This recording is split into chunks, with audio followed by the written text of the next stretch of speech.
Mga idol, isang mapagpalang araw sa inyong lahat.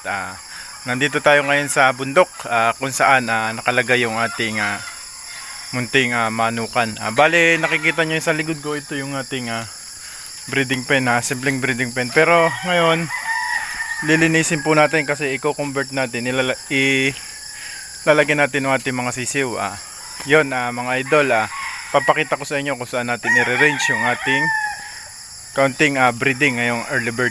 Ito na mga idol.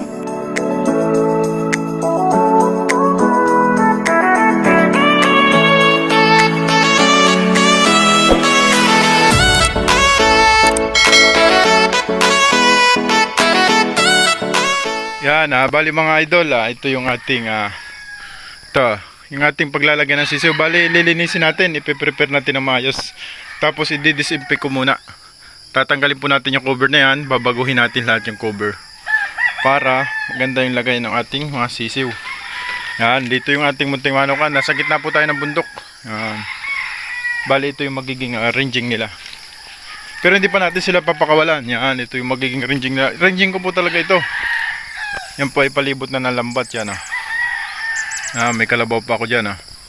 Yan, yan po ay palibot na lambat hanggang doon yan. Hanggang doon sa baba, may saging doon.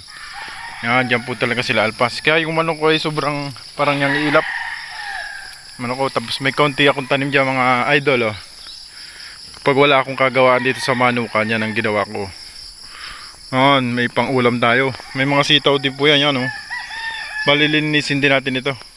Papanipisin lang natin. Pero hinahayaan po natin ganyan yan para yung natural lang doon sa ating mga alaga. Yan mga idol, update ko na lang po kayo pag okay na itong ating ranging saka itong ating pagbababaan ng ating mga alaga dito. Lilinisin ko lang. Update ko po kayo kapag tayo ay magbaba na ng ating mga sisiw. Yun mga idol, inaabot na tayo ng tanghali pero matatapos na po tayo. Maglalagay na lang tayo ng kusot para sa ating mga sisiw. Ipapakita ko sa inyo mga idol yung aking ginawa. Tatapusin ko lang itong ginawa kong kusot, itatakta ko lang dito. Yan. Bali ito yung aking ginawang paglilipatan ng ating mga sisiw. Mga 1 week na po sila. Yan ito mga idol, yung aking ginawa. Papakita ko muna sa inyo saglit. Yan, paikot.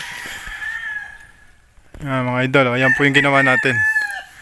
Yan, nilinisan na rin natin paikot yung ating ruder. Yan ito po talaga ay ranging ko. Yan kaya ganyan ang style yan. Yan, yan po natin nilalagay yung ating sisiw.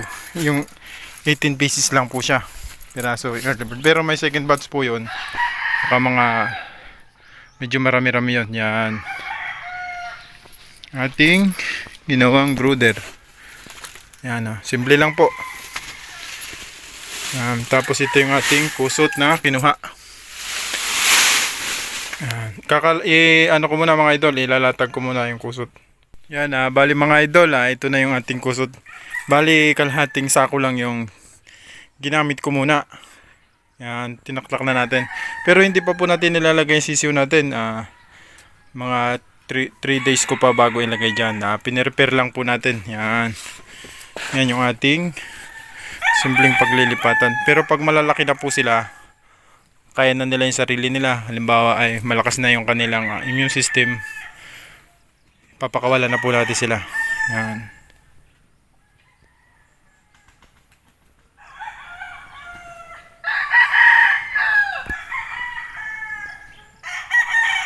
Yan, bali yan mga idol, yan, update ko kayo pag naglipat tayo ng sisiw.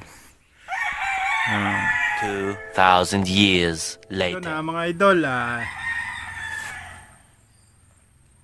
yun mga idol, magandang araw sa inyo. Ang oras dito sa amin ay 1 ng hapon, medyo makulimlim.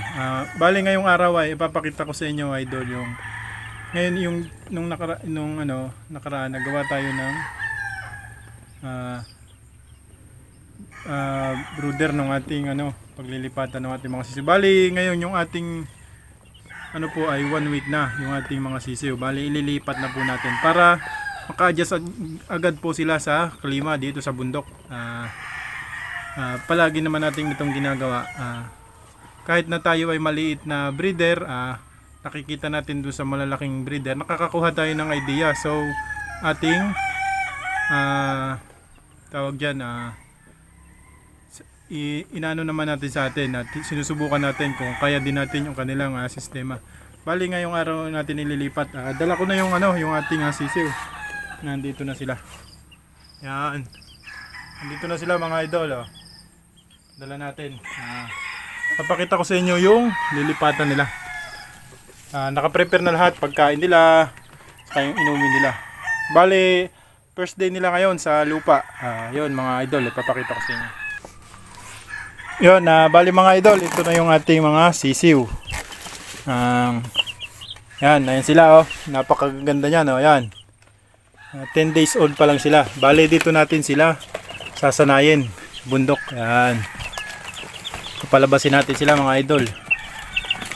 First time nila sa lupa.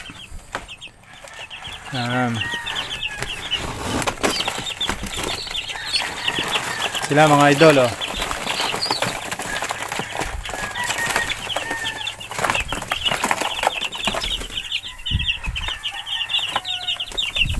Ano lang po ito, 18 pieces. Yan iba-iba talaga pag nakakalipad sila. Meron pa ba? Yun, wala na. Yan mga idol, dyan na sila. Habang hindi pa nila masyadong, hanggat hindi sila nakaka-adjust sa klima, dyan po muna sila. Bali sa gabi, isasara po natin ito. Nilagyan ko na rin sila ng ng tuntungan. Yan, pataas, tuntungan pataas para yan kung sakali mong marunong na sila, para matuto na silang lumipad. Yan mga idol, yan. Yan. First time lang nila sa lupa. Nilagyan na rin natin sila ng sariling nila, vitamins. Yan. Then, yan po, 1 week. 1 week yan dun sa akin sa bahay. Bali, pinalakas-lakas ko lang ng konti. Nilipat ko na sila dito. Yan.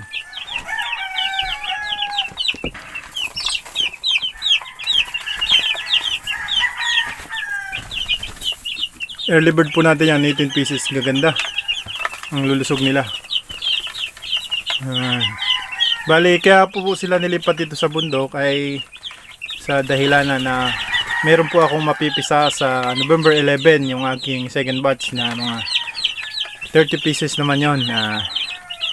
Ano pa rin po nito yon mga kapatid, kaya lang pangalawang salang. Bali ito po ay 3 inahin lang ang may anak. Yan. Mga idol, yan. Shoutout sa inyo mga idol, comment kayo kung okay ba itong sistema ko na ginagawa sa aking mga alaga.